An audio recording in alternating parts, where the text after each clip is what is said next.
It was a bright, sunny morning in late spring during my freshman year of high school. The kind of day where the warmth seeps through the windows and makes you daydream about summer vacation just a few weeks away. I was in biology lab, period 3, with about 25 other kids crammed into the room. The air was thick with the sharp, nauseating scent of formaldehyde from the trays of preserved frogs we were supposed to be dissecting. My lab partner Sarah and I were poking at ours half-heartedly, giggling under our breaths about how slimy and gross it felt, like something out of a bad horror movie. Mr. Ruiz, our teacher, was this middle-aged guy with a thick mustache and a passion for science that sometimes bordered on over-the-top enthusiasm. He was pacing the front of the room, explaining the intricacies of the frog's circulatory system, drawing diagrams on the whiteboard with squeaky markers. I remember glancing at the clock, 9:45 a.m., wishing time would speed up.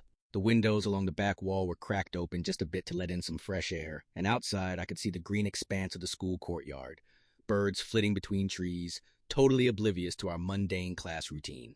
That's when the alarm pierced the air. It wasn't the shrill wail of the fire drill siren we were used to. This was a low, pulsing tone, followed immediately by the principal's voice crackling over the intercom.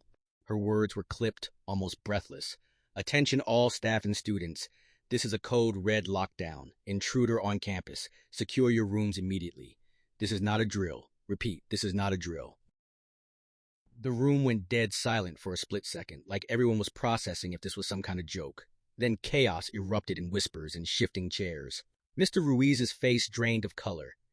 He dropped the marker mid-sentence and bolted to the door, twisting the lock with a click that echoed too loudly in the tension. "Everyone, under the tables, now!" he hissed, his voice low but urgent. He grabbed the nearest desk and shoved it against the door as a barricade, its legs scraping harshly against the tile floor. The blinds were already half drawn, but he yanked them fully shut, plunging the room into a dim, shadowy haze. We scrambled under the long lab benches, knees knocking into each other, scalpels and trays clattering to the ground forgotten. I ended up squeezed between Sarah and this quiet kid named Alex, our breaths coming in shallow bursts. My heart hammered in my chest, a mix of adrenaline and sheer terror making my hands tremble. Mr. Ruiz crouched with us, his back against the wall, phone in hand but screen dim to avoid any glow. "No talking, no phones out," he whispered fiercely. "Stay calm." But how could we? Whispers rippled through the group. "Is this real? What if it's a shooter?"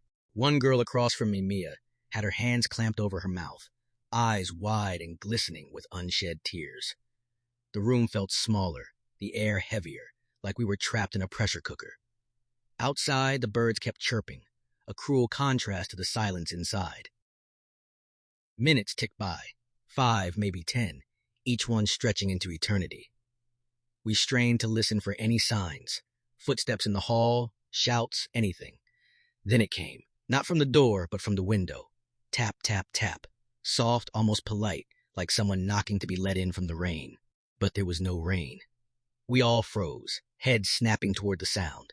Through the slats of the blinds, a shadow flickered across the glass.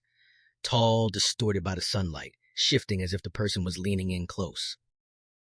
The knocking paused, then resumed a bit harder. Tap, tap, tap.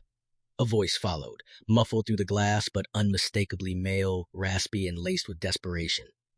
"Hey, kids, open up. I need help. Please." My stomach twisted into knots. Sarah grabbed my arm, her nails digging in, and I could feel her shaking. The shadow pressed closer, the outline of a hand cupping against the window as if peering in. "I see you in there. Just let me in. It's important." The words slurred slightly, like he was drunk or high, and there was an edge to them, pleading, but with an undercurrent of something unhinged. Mr. Ruiz shook his head vehemently when Alex reached for his phone, mouthing no. The knocking turned to scratching, nails, or something sharper, dragging down the glass with a high-pitched squeal that sent chills racing up my spine.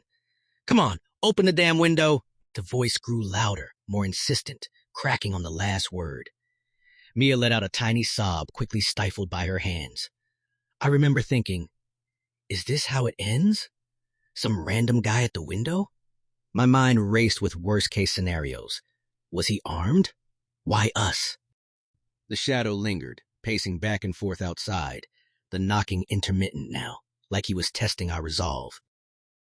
It felt like forever, probably another 15 minutes, before the shadow finally moved away, the scratching fading into the distance.